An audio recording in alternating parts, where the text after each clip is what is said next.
Good morning, everyone. Today I wanted to talk to you a little bit about our background, but first, let's go do some farm chores.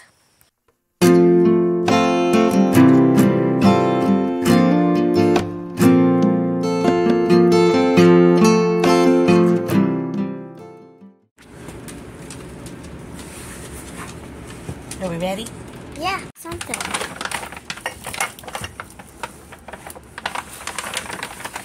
Good job.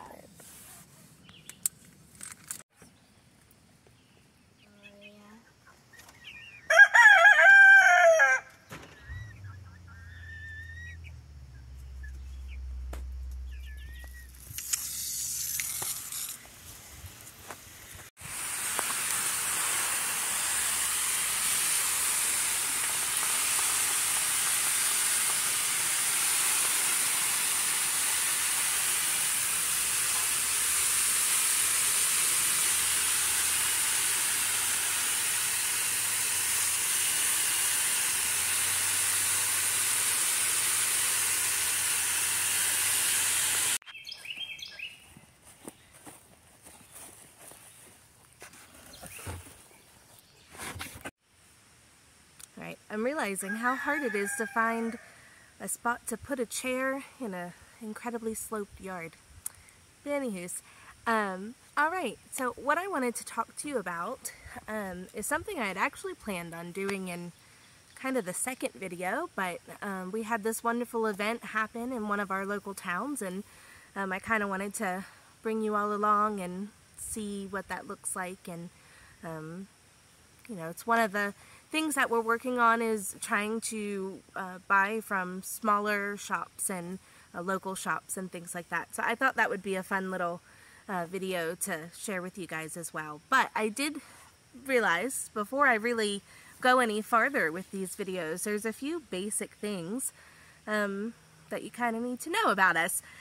So to begin with, about 4 years ago, maybe, gosh, I guess more like 5 now, we purchased our first home. Prior to that, we had been renting, and we moved pretty much every year. We lived in like 13 different places while we were in college, and ultimately found this one home and decided that it was where we wanted to be. We loved the area. We loved what the town had to offer, and you know, what we could do out in the country, and knew that it would help us work towards these goals. The challenge with that property, we loved it. It was really such a wonderful chapter of our lives. But there was no mobility there. There was no financial mobility. And so we were really stuck. We had all these ideas, but you know, we were living paycheck to paycheck. And you know, doing fine, but there was no opportunity to do more, to grow, to be able to do the things that we ultimately want to do.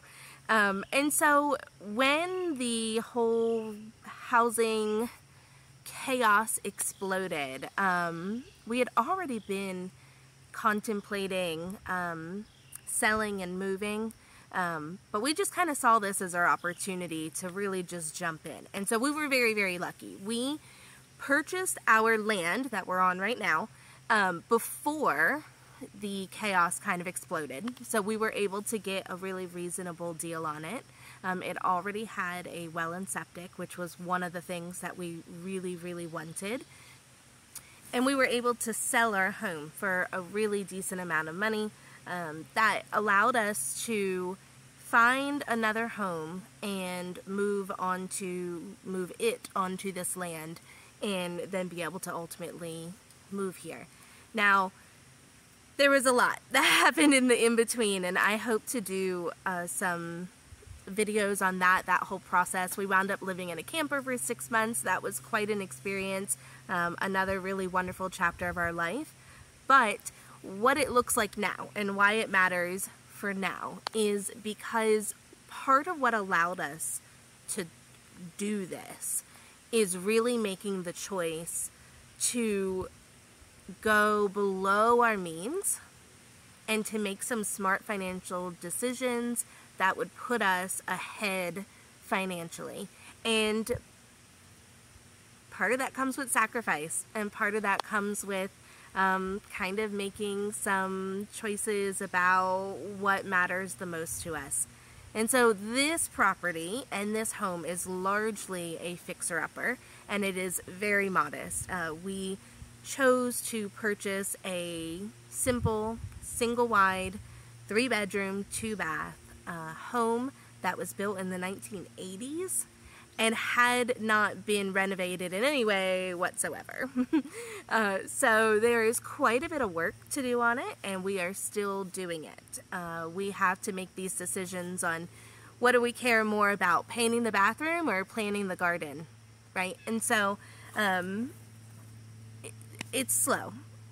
So as I am filming these videos, you might notice that a couple of rooms are kind of still in the construction phase, and that's just part of it. And as we go through and do those projects, I hope to be able to share those with you as well. So maybe if you're interested in that, you can come along and see how we take a 1980s single-wide trailer and turn it into a little bit more modern home, and something that fits with a homesteading life. There's very little storage.